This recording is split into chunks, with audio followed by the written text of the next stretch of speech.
Hi, welcome to today's video. My name is Paul. So this week, just a short video, just going to talk a little bit about and just share some of the recent landscape paintings that I've done where I've been experimenting a little bit with mixed media. Mixed media, it's like a lot of things in art. Different people have different definitions.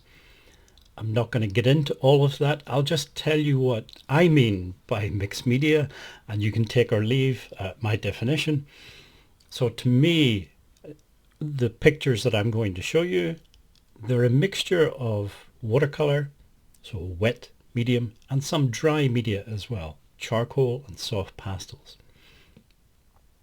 In all cases, I did watercolor painting, I let it dry, and then I put the dry media on top of that. And that's how I'm defining mixed media. On screen, you can see an example. On the left is the original watercolor painting, and on the right with a little bit of charcoal and soft pastel added on top. Now, I've never really done much mixed media. In fact, to be really honest, I have never been a big fan of mixed media painting, and that's why I've never really done it. So what's changed? Why am I playing around with it now? And what are my thoughts about mixed media? So the thing that always sort of put me off mixed media was I like the purity, if that's the right word, of like a watercolor painting or an oil painting or soft pastel painting or whatever medium it is. If you stick to the one medium, it has its own characteristics. There's things that you can do with watercolor that you cannot do with any other medium. So there are certain things you can look for and you can say, yes, that's a watercolor painting.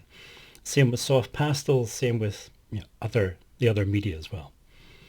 And it's that uniqueness of the medium that I'm a little bit worried that, when you start doing mixed media, you're going to lose some of that uniqueness, or maybe lose all of the uniqueness, and the whole thing just becomes a bit of a hybrid. Not quite sure, is it a pastel painting, is it a watercolor painting, what is it?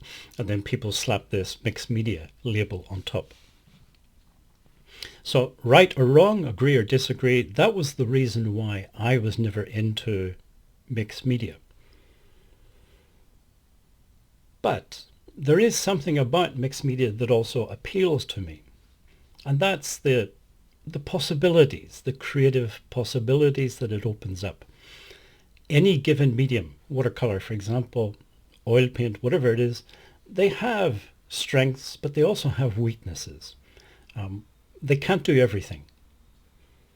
So in the case of watercolor, the watercolor itself doesn't really give you much in terms of texture.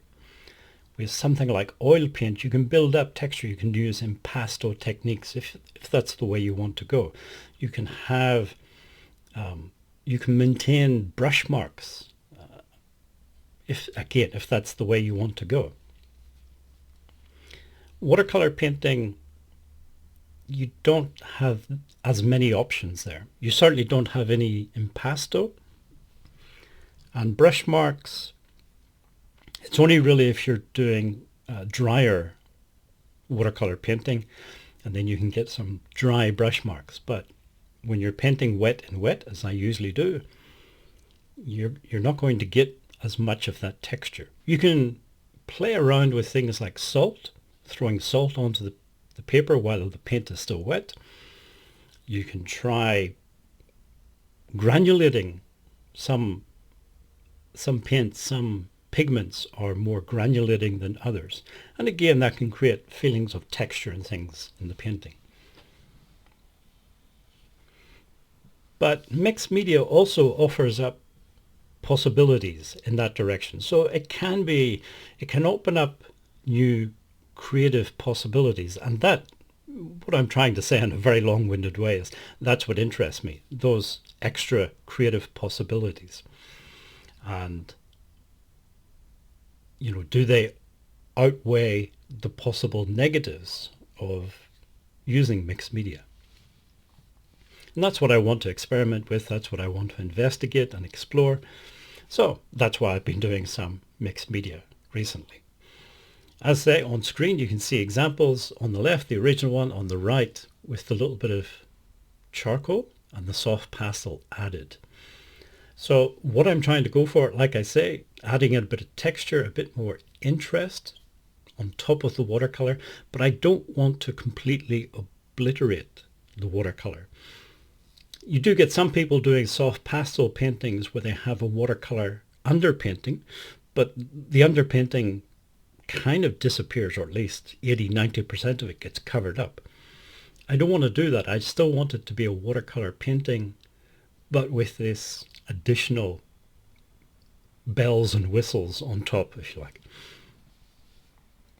In terms of the style, so there's really, in terms of landscape painting, there's sort of two directions that I'm interested in.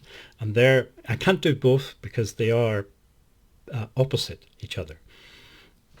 So if I give you a couple of examples to illustrate that.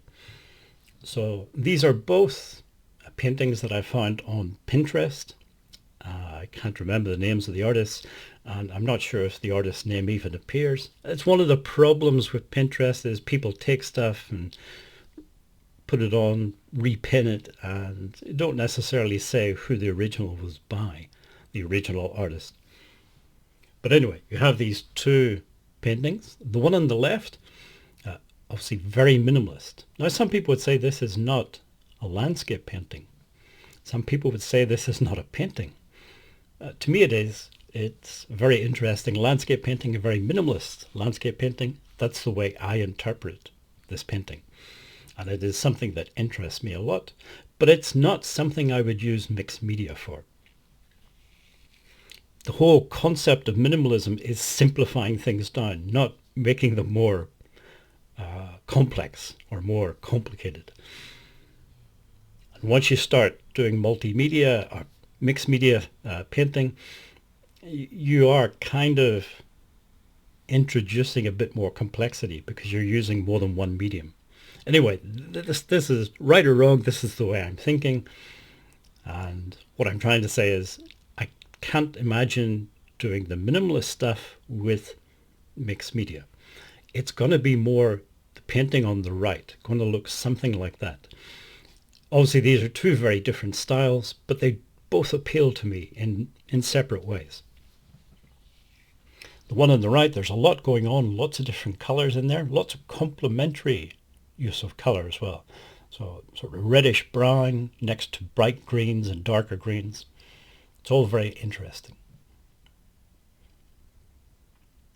So I imagine my mixed media paintings are going to look more like the painting on the right and not like the painting on the left.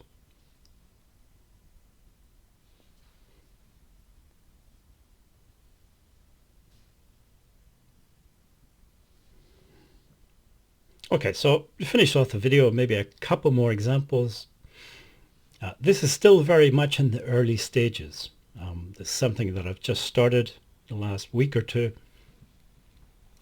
I don't know yet if I'll continue with it, if I'm happy with it, not happy, but at the moment I'm having fun and it's an interesting thing to explore. So again, on screen you can see on the left the original watercolor landscape, and on the right with the addition of the charcoal and the soft pastel.